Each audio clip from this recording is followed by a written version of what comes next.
नमस्ते। बुक रेव में आपका स्वागत है। आज हम why Nations fail the origins of power, prosperity and poverty पुस्तक का विमोचन करेंगे। आज मानव जाति के सामने सबसे बड़ी चुनौती क्या है? इस प्रश्न का हर व्यक्ति के पास अलग अलग उत्तर होता है।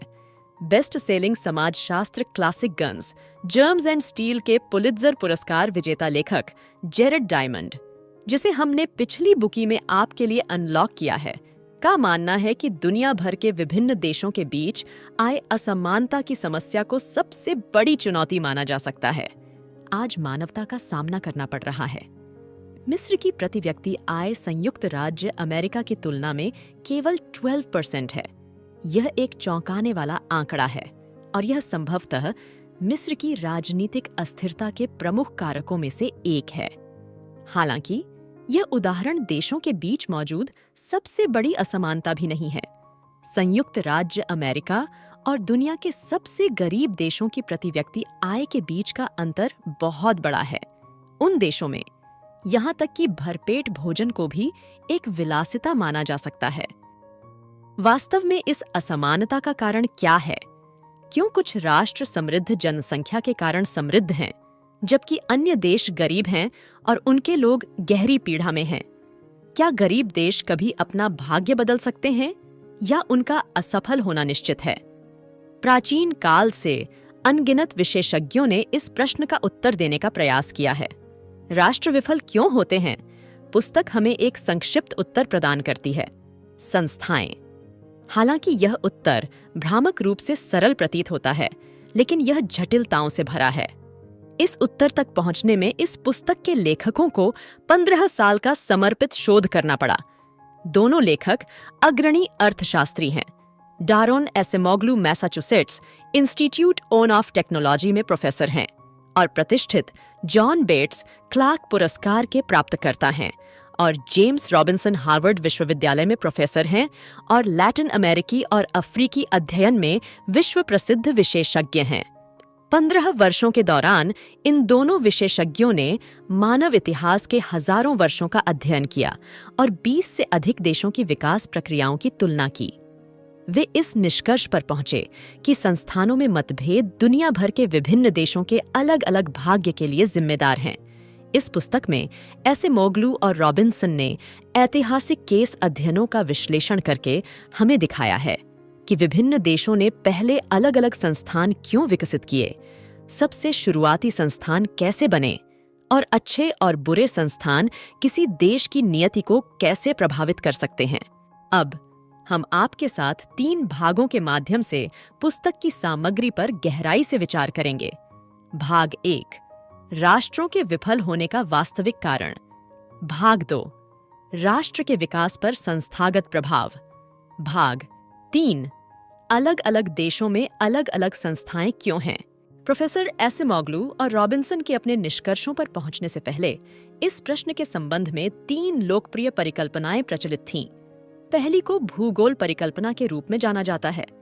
यह परिकल्पना बताती है कि देशों के बीच धन असमानता भौगोलिक अंतर के कारण होती है। 18वीं सदी की शुरुआत में फ्रांसीसी राजनीतिक दार्शनिक मॉन्टेस्क्यू ने पाया कि गरीब देशों की उच्च सांद्रता वाले क्षेत्र जैसे अफ्रीका, मध्य अमेरिका और दक्षिण एशिया उष्णकटिबंधीय या अर्ध उष्णकटिबंधीय होते हैं, जबकि अमीर देश बड़े पैमाने पर समशीतोष्ण क्षेत्रों में स्थित होते हैं।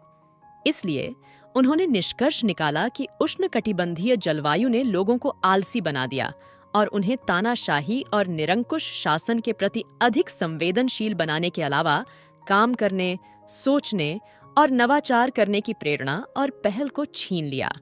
हालांकि दक्षिण अमेरिका, जिसकी जलवायु समान रूप से गर्म है, महान इनकान और एज़टेक सभ्यताओं का जन्मस्थान है। वास्तव में वे प्राचीन मानव बस्तियों के इतिहास में एक महत्वपूर्ण स्थान रखते हैं। प्रगति और विकास की उस डिग्री को प्राप्त करने में असंख्य अन्य लोगों के बीच खड़े हैं जो उस समय की किसी भी उत्तरी अमेरिकी सभ्यता से कहीं अधिक थी।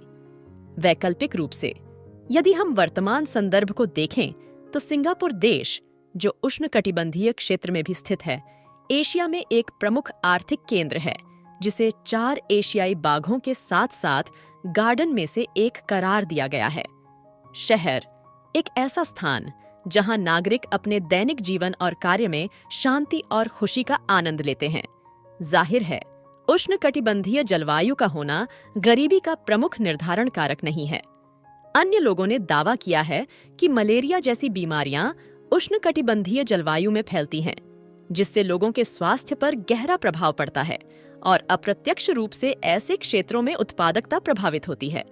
हालांकि अफ्रीकी देशों में उष्णकटिबंधीय बीमारियों के बड़े पैमाने पर फैलने का कारण यह है कि वे सबसे पहले गरीब हैं और सार्वजनिक स्वास्थ्य मुद्दों को प्रभावी ढंग से संबोधित करने के लिए संसाधनों की कमी है। इसलिए यह एक कारक के बजाय गरीबी का परिणाम है। फिर भी दूसरों का तर्क है कि दुनिया के विभिन्न क्षेत्रों में विभिन्न भूवैज्ञानिक वातावरण विभिन्न प्रकार की वनस्पतियों और जीवों का उत्पादन करते हैं, जिसके परिणाम स्वरूप कृषि उत्पादकता के विभिन्न स्तर होते हैं और अंततः देशों के बीच आर्थिक विकास में विसंगति होती है। दरअसल पूंजीवादी देश स्पेन में कृषि उत्पादकता दक्षिण अमेरिका की तुलना में अधिक रही है। हालांकि स्पेन द्वारा दक्षिण अमेरिका पर उपनिवेश स्थापित करने के बाद उसने अपने सभी कृषि उत्पादों को उस क्षेत्र में स्थानांतरित कर दिया। फिर सदियां बीत जाने के बाद भी दक्षिण अमेरिका का आर्थिक विकास स्तर स्पेन की बराबरी करने में विफल क्यों रहा है? वास्तव में दोनों क्षेत्रों के बीच आर्थिक विसंगति उपनिवेशीकरण से पहले की तुलना में और भी अधिक बढ़ गई है। ऐसे ही कई अन्य प्रति उदाहरण हैं। मानव इतिहास के दौरान जो हजारों वर्षों तक फैला है, विभिन्न क्षेत्रों की भौगोलिक स्थितियों में केवल न्यूनतम परिवर्तन हुए हैं। फिर भी कई देशों ने पूरे समय एक ही भौगोलिक स्थिति में रहने के बावजूद अपनी संपत्ति की स्थिति में भारी उतार चढ़ाव का अनुभव किया है। भूगोल की परिकल्पना ऐसे उतार चढ़ाव का हिसाब देने में असमर्थ है। आइए फिर हम दूसरी परिकल्पना की ओर मुड़ें, संस्कृति परिकल्पना। यह परिकल्पना देशों के बीच आए असमानता को सांस्कृतिक मतभेदों के लिए जिम्मेदार ठहराती है, यह दावा करते हुए कि धर्म, विश्वास, मूल्यों और परंपराओं जैसे सांस्कृतिक कारकों का लोगों की उत्पादकता पर प्रभाव पड़ता है। जर्मन समाजशास्त्री मैक्स वेबर का मानना था कि प्रोटेस्टेंट कार्यनीति 16वीं शताब्दी के यूरोप में प्रोटेस्टेंट सुधार से उपजा विचार कि कड़ी मेहनत के माध्यम से सफलता के लिए प्रयास करना प्रत्येक व्यक्ति का कर्तव्य है, ने आधुनिक औद्योगिक समाजों के उदय में महत्वपूर्ण भूमिका निभाई। पश्चिमी यूरोप का। दूसरी ओर अफ्रीका के कुछ हिस्सों में कई लोग जादू टोने में विश्वास करते थे और प्रौद्योगिकी के प्रति प्रतिरोधी थे। ऐसी परिस्थितियों में कोई भी महत्वपूर्ण आर्थिक प्रगति करना स्वाभाविक रूप से कठिन था। यह परिकल्पना इस हद तक जाती है कि यूरोपीय लोगों के पास एक श्रेष्ठ संस्कृति है, जो बताती है कि क्यों पश्चिमी यूरोप और उत्तरी अमेरिका, जहां यूरोपीय वंशज आबादी का बहुमत बनाते हैं, आधुनिक समाज में विकसित देशों की तुलना में सबसे अधिक हैं। हालांकि वास्तव में समान संस्कृतियों वाले दो देशों के बीच एक बड़ी आय विसंगति अभी भी मौजूद हो सकती है। उदाहरण के लिए उत्तर कोरिया और दक्षिण कोरिया को लें। इन दोनों देशों की सांस्कृतिक जड़ें समान हैं और ये जातीयता, भाषा या इतिहास के मामले में एक दूसरे से भिन्न नहीं हैं। इन समानताओं के बावजूद दक्षिण कोरिया वर्तमान में दुनिया के सबसे धनी देशों में से एक है, जबकि उत्तर कोरिया की आर्थिक स्थिति बहुत कम विकसित है। आइए अर्जेंटीना और उरुग्वे पर भी नजर डालें। दोनों देशों की आबादी संयुक्त राज्य अमेरिका के तुलनीय अनुपात में ज्यादातर यूरोपीय मूल की है। बहरहाल इन देशों का आय स्तर संयुक्त राज्य अमेरिका से बहुत पीछे है। दूसरी ओर चीन में एक ऐसी सभ्यता है जो युगों युगों से लगातार आगे बढ़ी है। ऐतिहासिक रूप से यह देश दुनिया के सबसे शक्तिशाली देशों में से एक था और एक बार साम्राज्यवादी उत्पीड़न का निशाना बनने के लिए महान ऊंचाइयों से गिर गया था। आधुनिक चीन का निर्माण एक कोरी स्लेट पर किया गया था और फिर भी इसने आज तक 30 वर्षों से अधिक तीव्र आर्थिक विकास कायम रखा है। इसलिए हम देख सकते हैं कि संस्कृति का किसी देश के धन के स्तर पर कोई निर्णायक प्रभाव नहीं पड़ता है।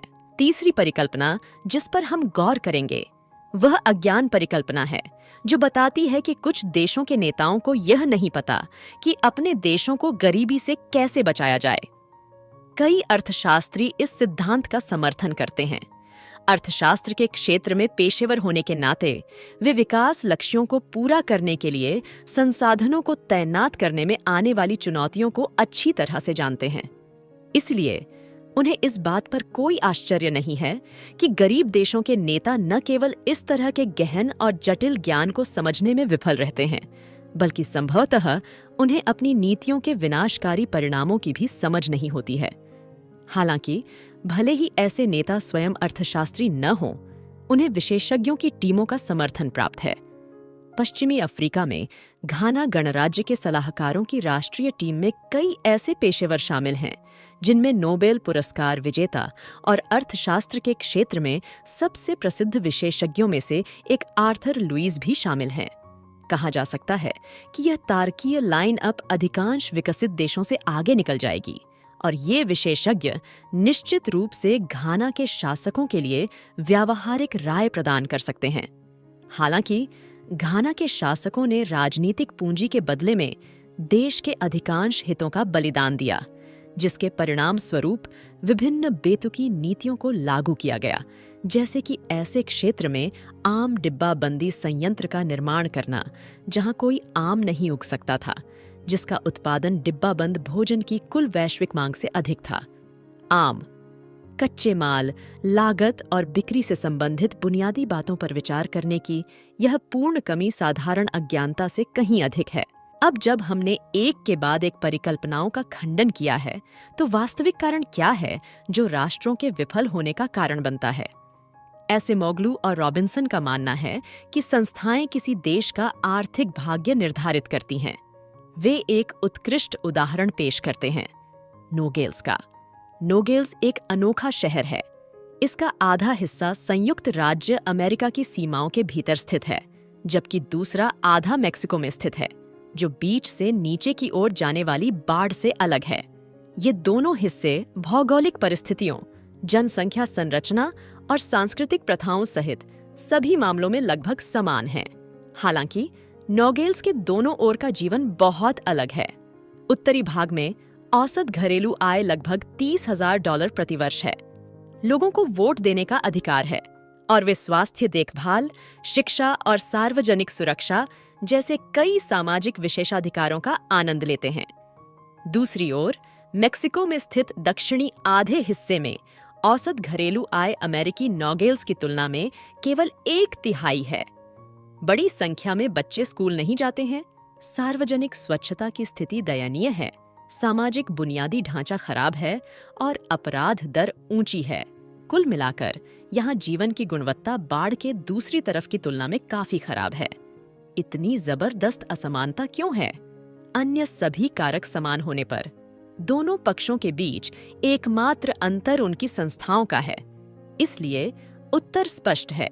संस्थान नोगेल्स में बाढ़ के दोनों किनारों के बीच जीवन स्तर में भारी असमानता में योगदान देने वाले प्रमुख कारक हैं। शहर के आधे अमेरिकी हिस्से को नियंत्रित करने वाली संस्थाओं के तहत लोगों को अधिक राजनीतिक अधिकार प्राप्त हैं और आर्थिक नीतियां कहीं अधिक उदार हैं। इस बीच मैक्सिकन पक्ष को नियंत्रित करने वाली संस्थाओं के तहत कोई सामाजिक सुरक्षा नहीं है और लोग आर्थिक गतिविधियों में स्वतंत्र रूप से भाग नहीं ले सकते हैं, जिससे आर्थिक कल्याण के मानक बहुत खराब हो जाते हैं। संस्थानों में मतभेदों के कारण नोगेल्स के दोनों पक्षों के बीच जीवन स्तर में भारी असमानता पैदा हो गई है। इसी प्रकार संस्थाएं विभिन्न देशों के भाग्य का निर्धारण कर सकती हैं। हमारे पास आपके लिए भाग 1 में मौजूद सामग्री यहीं समाप्त होती है। आइए एक त्वरित समीक्षा करें। हमने 3 परिकल्पनाओं की जांच की, अर्थात भूगोल परिकल्पना, संस्कृति परिकल्पना और अज्ञान परिकल्पना, जिसका उद्देश्य यह बताना था कि राष्ट्र विफल क्यों होते हैं। हालांकि अलग अलग केस अध्ययनों का उपयोग करके एसिमोग्लू और रॉबिन्सन द्वारा उन सभी का खंडन किया गया था। लेखकों ने अपना स्वयं का सिद्धांत प्रस्तावित किया कि संस्थाएं किसी देश के आर्थिक भाग्य का निर्धारण करती हैं। इसे ध्यान में रखते हुए आइए अब इस बात पर अधिक विस्तार से विचार करें कि संस्थाएं किसी राष्ट्र के विकास को कैसे प्रभावित कर सकती हैं। किसी राष्ट्र की संस्थाएं आम तौर पर 2 श्रेणियों में आ सकती हैं: राजनीतिक संस्थाएं और आर्थिक संस्थाएं। हालांकि इस पुस्तक के लेखक संस्थानों को दो प्रकारों में विभाजित करने के लिए वर्गीकरण की एक नई पद्धति का उपयोग करते हैं: समावेशी संस्थान और निष्कर्षण संस्थान। समावेशी राजनीतिक संस्थाएं नागरिकों को पर्याप्त राजनीतिक अधिकार प्रदान करती हैं। लोग यह तय करने के लिए वोट डाल सकते हैं कि वे अपने देश के नेता के रूप में किसे चाहते हैं, जिससे अप्रत्यक्ष रूप से नीति निर्माण प्रभावित होता है। संक्षेप में, लोग उन पर शासन करने के बजाय अपने अधिकारों का प्रतिनिधित्व करने के लिए उम्मीदवारों का चयन कर रहे हैं। दूसरी ओर, निष्कासनकारी राजनीतिक संस्थाओं के तहत लोगों को समान अधिकार प्राप्त नहीं होते हैं। देश के शासकों का अधिकार या तो रक्त संबंधों के माध्यम से सौंप दिया जाता है या क्रूर बल का उपयोग करके हासिल किया जाता है, और अभिजात वर्ग का यह छोटा विशेषाधिकार प्राप्त समूह ऐसी नीतियां बनाता है जो उनके व्यक्तिगत लाभ को आगे बढ़ाती हैं। समावेशी आर्थिक संस्थाएं और समावेशी राजनीतिक संविधान आमतौर पर एक दूसरे के पूरक होते हैं। ऐसे संस्थानों के तहत सरकार लोगों के अधिकारों को सुनिश्चित करती है और उनकी निजी संपत्ति की सुरक्षा करती है, जिससे यह आश्वासन मिलता है कि वे निष्पक्ष बाजार में प्रतिस्पर्धा कर सकते हैं। लोग अपनी नौकरी चुनने के लिए स्वतंत्र हैं और इसलिए अपने श्रम के फल का पूरी तरह से आनंद लेने में सक्षम हैं। उन्हें उनसे अपेक्षित योगदान के साथ साथ उनके योगदान के अनुरूप पुरस्कार की स्थिर और उचित अपेक्षाएं हैं। उनके पास अपने जीवन को बेहतर बनाने या यहाँ तक कि अमीर बनने के अवसर हैं। ऐसी परिस्थितियों में लोगों में स्वाभाविक रूप से काम करने के लिए जबरदस्त प्रेरणा होती है। वे नव प्रवर्तन और निवेश करने के इच्छुक हैं। वे भावी पीढ़ियों को बेहतर जीवन देने की उम्मीद में अपने बच्चों की शिक्षा पर पैसा खर्च करने को भी तैयार हैं। यह बदले में बार को ऊपर उठाता है और कार्यबल के कौशल को निरंतर आधार पर उन्नत करता है, जबकि प्रतिस्पर्धा के माध्यम से अधिक कुशल उद्यमों द्वारा अक्षम उद्यमों को समाप्त कर दिया जाएगा। अंतिम परिणाम यह देखा गया कि समाज के समग्र उत्पादकता स्तर में वृद्धि होगी और देश की अर्थव्यवस्था बढ़ती रहेगी। जब हम आज की दुनिया को देखते हैं तो हम देखते हैं कि अधिकांश विकसित देशों में समावेशी संस्थाएं मौजूद हैं। दूसरी ओर, निष्कासनकारी राजनीतिक संस्थाएं प्रायः निष्कासकीय आर्थिक संस्थाओं के साथ साथ चलती हैं। जैसा कि पहले उल्लेख किया गया है, ऐसे परिदृश्यों में एक छोटा विशेषाधिकार प्राप्त समूह सारी शक्ति का उपयोग करता है। ऐसे समूह अनिवार्य रूप से उच्च करों और एकाधिकार जैसी नीतियों को लागू करेंगे जो उनके हितों की सर्वोत्तम सेवा करेंगे। वे बहुसंख्यकों के कल्याण का त्याग करने या लोगों के श्रम का फल चुराने के बारे में दोबारा नहीं सोचेंगे। ऐसे माहौल और इस प्रकार की संस्थाओं के तहत व्यक्तिगत अधिकारों और कल्याण की कोई गारंटी नहीं है। यहाँ तक कि अगर लोग कड़ी मेहनत भी करते हैं तो उन्हें उचित रूप से पुरस्कृत नहीं किया जा सकता है, और एकाधिकार वाले बाजारों में उन्हें निष्पक्ष प्रतिस्पर्धा के माध्यम से अपनी संपत्ति अर्जित करने का मौका कभी नहीं मिलेगा। इसलिए वे स्वाभाविक रूप से कड़ी मेहनत करने और कुछ नया करने की प्रेरणा खो देंगे, और परिणाम स्वरूप सभी आर्थिक प्रगति रुक जाएगी। पहली नजर में कोई राष्ट्र कभी भी निष्कर्षण संस्थानों के तहत आर्थिक विकास हासिल नहीं कर पाएगा। हालांकि वास्तव में हमेशा ऐसा नहीं होता है। कभी कभी किसी देश की अर्थव्यवस्था निष्कर्षण संस्थानों के तहत अभी भी बढ़ सकती है, यहाँ तक कि तेजी से भी। ऐसा इसलिए है क्योंकि भले ही अभिजात वर्ग लोगों से उनके विशेषाधिकार छीन लेता है, जिससे वे कड़ी मेहनत करने के लिए अनिच्छुक हो जाते हैं, फिर भी शासक वर्ग अपने अधिकार का उपयोग करके लोगों को सामूहिक श्रम में शामिल होने के लिए मजबूर कर सकता है। 16वीं और 18वीं शताब्दी के बीच कैरेबियाई द्वीपों में हर जगह वृक्षारोपण किया गया था। जो व्यक्ति इन बागानों में बिना आराम किए दिन रात काम करते थे, वे कोई और नहीं बल्कि गुलाम थे, जिनसे उनकी व्यक्तिगत स्वतंत्रता छीन ली गई थी। इन मजदूरों ने अपना भरण पोषण करने के लिए संघर्ष किया और कई लोग कुपोषण या अधिक काम के कारण मर गए। जिस भारी मात्रा में धन के सृजन में उन्होंने मदद की, वह उन बागानों के मालिकों ने उनसे ले लिया, जिससे परोक्ष रूप से खनन संस्थानों वाले राज्यों के एक बड़े समूह की आर्थिक वृद्धि को गति देने में मदद मिली थी। इसके अलावा जब किसी राष्ट्र की शक्ति कुछ लोगों के हाथों में अत्यधिक केंद्रित होती है, तो सत्तारूढ़ अभिजात वर्ग थोड़े समय के भीतर कुछ आर्थिक लक्ष्यों को पूरा करने के लिए आवश्यक संसाधन जुटा सकता है। उदाहरण के लिए, सोवियत संघ ने एक बार उद्योग उन्मुख नीतियों की एक श्रृंखला लागू की थी, जिससे 20वीं शताब्दी के पहले भाग में तेजी से आर्थिक विकास हुआ। इन नीतियों के परिणाम स्वरूप वे एकमात्र आर्थिक निकाय बन गए जो संयुक्त राज्य अमेरिका के साथ प्रतिस्पर्धा कर सकते थे। उन्होंने सैन्य कौशल और अन्य क्षेत्रों के मामले में संयुक्त राज्य अमेरिका को भी पीछे छोड़ दिया, जिसने उन्हें वैश्विक नेता के रूप में स्थापित किया। हालांकि निष्कर्षण संस्थानों के तहत हासिल की गई आर्थिक वृद्धि को बनाए रखना मुश्किल है। ऐसा इसलिए है क्योंकि जब लोगों में प्रेरणा की कमी होती है, तो वे सरकार के खिलाफ प्रतिरोध के कुछ तरीके अपनाते हैं, जैसे काम में सुस्ती। इसके अलावा सत्तारूढ़ अभिजात वर्ग आम तौर पर मौजूदा प्रौद्योगिकी के साथ जितना संभव हो अपने लोगों पर अत्याचार करना चाहता है, और वे तकनीकी नवाचारों में विशेष रुचि नहीं रखते हैं। और यदि ऐसे नवाचार पर्याप्त रूप से व्यापक नहीं हैं, तो समाज के समग्र उत्पादकता स्तर में सुधार करना मुश्किल है, क्योंकि संसाधन आवंटन के माध्यम से आर्थिक विकास उत्पन्न करने की रणनीति अनिवार्य रूप से एक दीवार को गिराकर दूसरी दीवार को सुधारने में से एक है। इसलिए अंततः गति खोने और रुकने से पहले सोवियत संघ ने आधी सदी तक तेजी से विकास का अनुभव किया।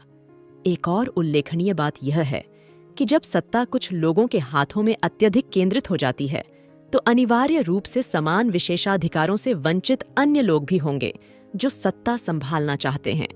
नतीजतन सत्ता के लिए मौजूदा अभिजात वर्ग के साथ प्रतिस्पर्धा करने के लिए नए समूह उभरते रहेंगे। इस प्रकार की प्रतिस्पर्धा सबसे अच्छे रूप में सरकार आंतरिक सत्ता परिवर्तन या सबसे बुरे रूप में पूर्ण विकसित गृहयुद्ध का रूप ले लेती है। इससे देश की संपूर्ण राजनीतिक व्यवस्था भी ध्वस्त हो सकती है। ऐसे अस्थिर और अस्थिर वातावरण देश के आर्थिक विकास के लिए घातक हैं। आर्थिक प्रगति को रोकने के अलावा वे सभी मौजूदा संसाधनों को खत्म भी कर सकते हैं। कुछ अफ्रीकी और लैटिन अमेरिकी देश लगातार आंतरिक युद्ध और लगातार बदलती राजनीतिक सत्ता से त्रस्त हैं, यहाँ तक कि आर्थिक विकास के लिए कोई स्थिर वातावरण ही नहीं है। इसलिए निष्कर्षण संस्थाएं आर्थिक प्रगति को नुकसान पहुंचाती हैं, और जो भी आर्थिक विकास होता है वह अंततः टिकाऊ नहीं होता। इस प्रकार देश को विफलता की ओर ले जाता है। जैसा कि कहा गया है, क्या समावेशी और निष्कर्षण दोनों संस्थानों का सह अस्तित्व संभव है? यदि किसी देश की राजनीतिक संस्थाएं समावेशी हैं, तो निष्कर्षण आर्थिक संस्थाओं की स्थापना के लिए कोई जगह नहीं होगी। वैकल्पिक रूप से, यदि किसी देश में निष्कर्षकारी राजनीतिक संस्थाएं हैं, तो उसके शासक अभी भी कार्य उत्पादकता और प्रेरणा बढ़ाने में समावेशी आर्थिक संस्थाओं का लाभ देख सकते हैं। इसलिए एक बार जब उन्हें विश्वास हो जाता है कि उनकी शक्ति अपेक्षाकृत सुरक्षित और स्थिर है, तो वे कुछ समावेशी आर्थिक संस्थानों के साथ प्रयोग करने के इच्छुक हो सकते हैं। कुछ विशेष ऐतिहासिक परिस्थितियों में अधिक समावेशी आर्थिक संस्थाएं भी व्यवस्थित रूप से उभर सकती हैं। निष्कर्षात्मक राजनीतिक संस्थानों और समावेशी आर्थिक संस्थानों का संयोजन भी आर्थिक विकास को गति दे सकता है। हालांकि अफसोस की बात है कि यह संयोजन बहुत लंबे समय तक नहीं टिकता है। आर्थिक विकास द्वारा लाए गए नए लाभों को वितरित करते समय शासक अभिजात वर्ग को पता चलेगा कि वे समावेशी संस्थानों की तुलना में निष्कर्षण संस्थानों के तहत कहीं अधिक हासिल कर सकते हैं। इसलिए इसमें कोई आश्चर्य की बात नहीं है कि वे अपनी शक्ति का इस्तेमाल अपने फायदे के लिए करेंगे। ऐसी ही राजनीतिक संस्थाओं की प्रकृति है। जब सत्ता पर पकड़ एक बार फिर कड़ी कर दी जाएगी, तो समावेशी आर्थिक संस्थाएं तुरंत निष्कर्षण आर्थिक संस्थाओं की ओर लौट जाएंगी। इसलिए संक्षेप में, समावेशी और निष्कर्षण संस्थाएं परस्पर अनन्य हैं। समावेशी संस्थानों वाले देश अपने नागरिकों के अधिकारों के साथ साथ आर्थिक स्वतंत्रता और प्रतिस्पर्धा पर जोर देते हैं, जिससे वे तेजी से समृद्ध और सफल बन पाते हैं। दूसरी ओर, निष्कासन संस्थानों वाले राष्ट्र, दूसरे शब्दों में ऐसे राष्ट्र जिनके शासक लोगों द्वारा नहीं चुने जाते हैं, उनमें सत्तारूढ़ अभिजात वर्ग होते हैं जो अपने लोगों पर अत्याचार करते हैं और नीतियों, एकाधिकार और विशेष विशेषाधिकार जैसे विभिन्न माध्यमों से बाजार में हेरफेर करते हैं। इस प्रकार ऐसे राष्ट्र दीर्घकालिक विकास हासिल करने में असमर्थ होते हैं और अंततः विफलता की ओर बढ़ेंगे। भाग 2 के लिए हमारे पास बस इतनी ही सामग्री है। अब आइए एक संक्षिप्त समीक्षा करें। किसी देश के संस्थानों में आम तौर पर राजनीतिक के साथ साथ आर्थिक संस्थान भी शामिल होते हैं। पुस्तक के लेखक ऐसे संस्थानों को 2 और श्रेणियों में विभाजित करते हैं: समावेशी और निष्कर्षात्मक। समावेशी राजनीतिक संस्थाएं और समावेशी आर्थिक संस्थाएं एक दूसरे की पूरक हैं और आर्थिक विकास को आगे बढ़ाती हैं। दूसरी ओर निष्कर्षणात्मक राजनीतिक संस्थाएं निष्कर्षणात्मक आर्थिक संस्थानों के साथ साथ चलती हैं। कोई भी समावेशी आर्थिक संस्था जो एक निष्कासकीय राजनीतिक संस्था के अंतर्गत उभरती है, अंततः एक निष्कासकीय संस्था में वापस आ जाएगी। निष्कर्षण संस्थाएं आर्थिक विकास को रोकती हैं और यदि ऐसी संस्थाओं के तहत कुछ विकास हासिल भी किया जाता है तो यह लंबे समय तक नहीं टिकेगा और देश अंततः विफल हो जाएगा। अब जब हम समझ गए हैं कि देश विफल क्यों होते हैं, तो हम सोच रहे होंगे, गरीब देश अपने संस्थानों को क्यों नहीं बदलते और समृद्धि की राह पर क्यों नहीं चलते? समस्या यह है कि किसी चीज को व्यवहार में लाना उसके पीछे के सिद्धांत को समझने से कहीं अधिक कठिन है। किसी देश में संस्थानों का कार्यान्वयन बहुविकल्पीय प्रश्न का उत्तर देने जितना आसान नहीं है। भाग 3 में हम उस प्रक्रिया का विवरण देंगे जिससे देश यह निर्णय लेते हैं कि किस प्रकार की संस्थाएं स्थापित की जाएं। सभ्यता के उद्भव के बाद से मानवता ने एक लंबा सफर तय किया है और इतिहास के इस बिंदु पर हम अपने पूर्वजों के अनुभव से परिपक्व और विकसित हुए हैं। यह तय करते समय कि किस प्रकार की संस्थाएं स्थापित की जाएं, किसी राष्ट्र को न केवल अपने व्यक्तिपरक लक्ष्यों और इच्छाओं बल्कि अपनी मौजूदा वस्तुनिष्ठ स्थितियों पर भी विचार करना होगा। उत्तरार्ध में उस प्रकार की संस्थाएं शामिल हैं जो वर्तमान में देश के भीतर मौजूद हैं। यदि विचाराधीन देश में वर्तमान में समावेशी संस्थाएं हैं तो ये संस्थाएं एक दूसरे को नियंत्रण में रखेंगी। सत्ता और धन विकेंद्रीकृत हैं और जो लोग महत्वाकांक्षा रखते हैं उनके लिए सत्ता हथियाना या धन के माध्यम से राजनीति को प्रभावित करना मुश्किल होगा, न ही वे देश को निष्कर्षण संस्थाओं की ओर ले जा सकेंगे। समावेशी संस्थाएं एक नए संतुलन तक पहुंचने के लिए अधिक इच्छुक पार्टियों को आकर्षित करती हैं। सामूहिक रूप से राष्ट्र एक बड़ी पाई बना सकता है और सभी को एक टुकड़ा मिलेगा जिससे किसी भी हिंसक क्रांति की संभावना कम हो जाएगी और संस्थानों को और भी अधिक समावेशी बनने की अनुमति मिलेगी। ऐसी व्यवस्था एक पुण्य चक्र बनाती है। निष्कासन संस्थानों वाले देश में सत्तारूढ़ अभिजात वर्ग एक निहित स्वार्थ वाले समूह के रूप में के पास मौजूदा संस्थानों में सुधार के लिए बहुत कम या कोई प्रोत्साहन नहीं है, क्योंकि नए संस्थानों के कार्यान्वयन से देश की आय और शक्ति का पुनर्वितरण होगा और कौन जानता है कि कितना बड़ा इस नई प्रणाली के तहत उन्हें क्या मिलेगा। भले ही समावेशी संस्थान देश की समग्र अर्थव्यवस्था को बढ़ावा दे सकते हैं, लेकिन इस बात की कोई गारंटी नहीं है कि नियमों को आनुपातिक रूप से बड़ा हिस्सा मिलेगा। इसलिए निष्कर्षण संस्थानों के तहत शासक मौजूदा संस्थानों की रक्षा करते हैं जो उनके लिए सबसे अधिक फायदेमंद होते हैं और जो उन्हें सत्ता पर बने रहने में मदद करते हैं। धन का संकेंद्रण उन्हें सेना को नियुक्त करने और कानून को नियंत्रित करने के लिए पर्याप्त धन देता है ताकि उनकी शक्ति और मजबूत हो सके।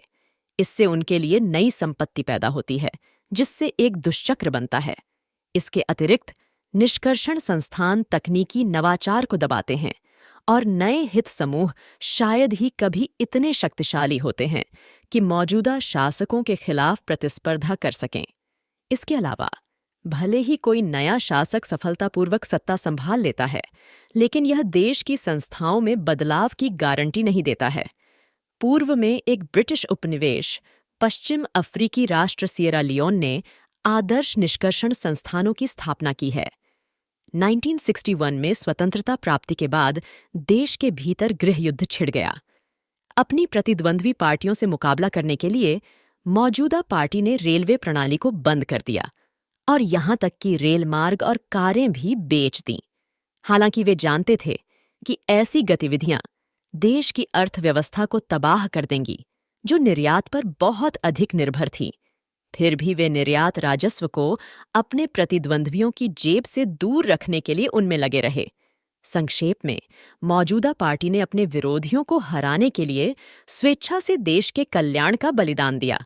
स्पष्ट रूप से, जिन देशों में खनन संस्थान मौजूद हैं, उनके लिए शक्ति पर प्रतिबंध विकसित करना असंभव है।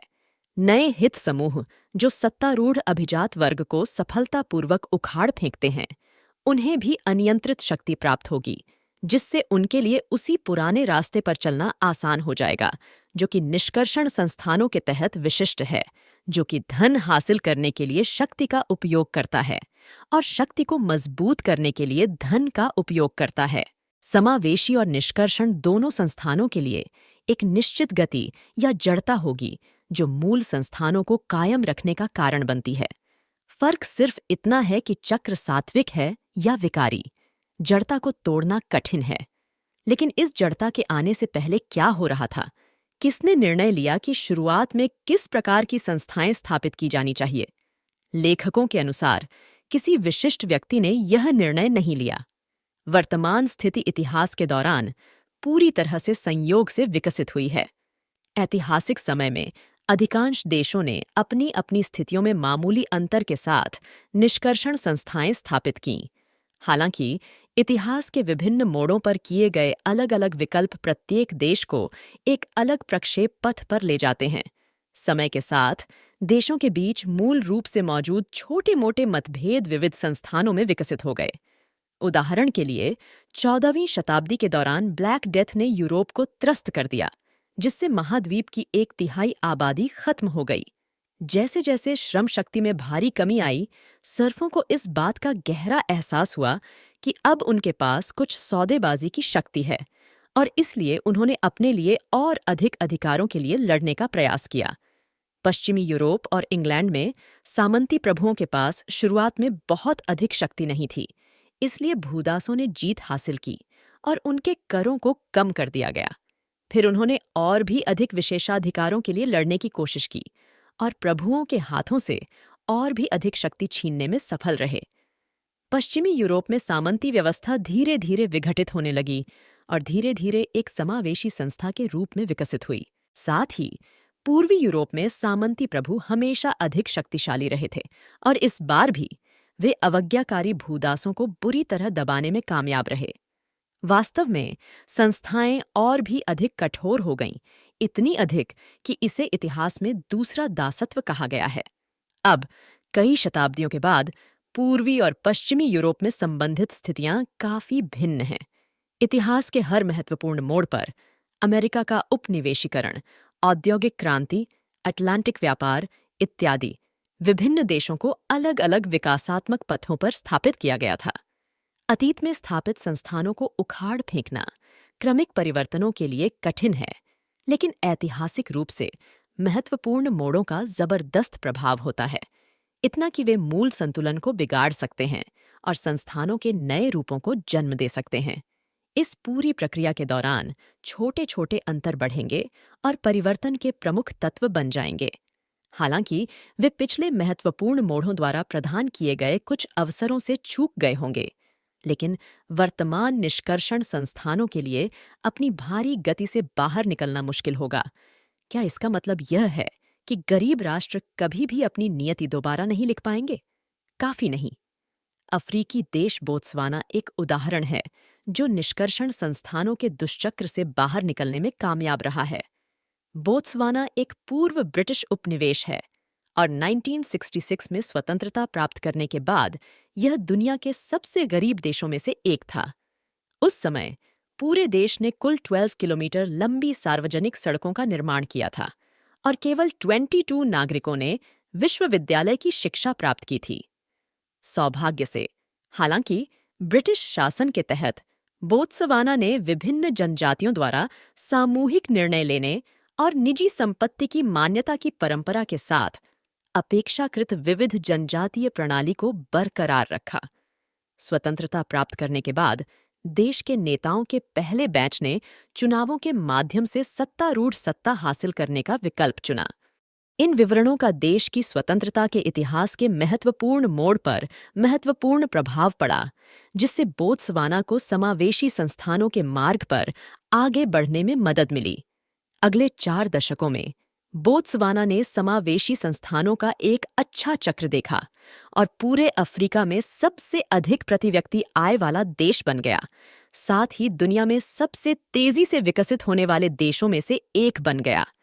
यह उदाहरण दर्शाता है कि यदि राजनीतिक संस्थानों के भीतर समावेशिता का एक निश्चित तत्व है, तो शासक समावेशी संस्थानों को मौका देने के इच्छुक होंगे। जब हम मिश्रण में अवसर का तत्व जोड़ते हैं, तो मौजूदा संस्थानों में भी बदलाव की क्षमता होती है। निःसंदेह संस्थाएं समावेशी से निष्कर्षात्मक प्रकृति में भी बदल सकती हैं। मध्य सदी के वेनिस की राजनीतिक संस्थाएं आधुनिक संसदीय संस्थाओं के समान थीं, जहां राष्ट्र पर शासन करने वाले डोगे को महासभा द्वारा चुना जाता था, जो डोगे के अधिकार की निगरानी करती थी। नए उभरते अभिजात वर्ग, ज्यादातर उद्यमी जिन्होंने वाणिज्य में सफलता हासिल की थी, को महासभा में शामिल होने के लिए नियमित रूप से आमंत्रित किया जाएगा। ऐसे संस्थान आर्थिक विकास के लिए बेहद समावेशी और अनुकूल थे। इसलिए वेनिस दुनिया के सबसे धनी देशों में से एक बन गया।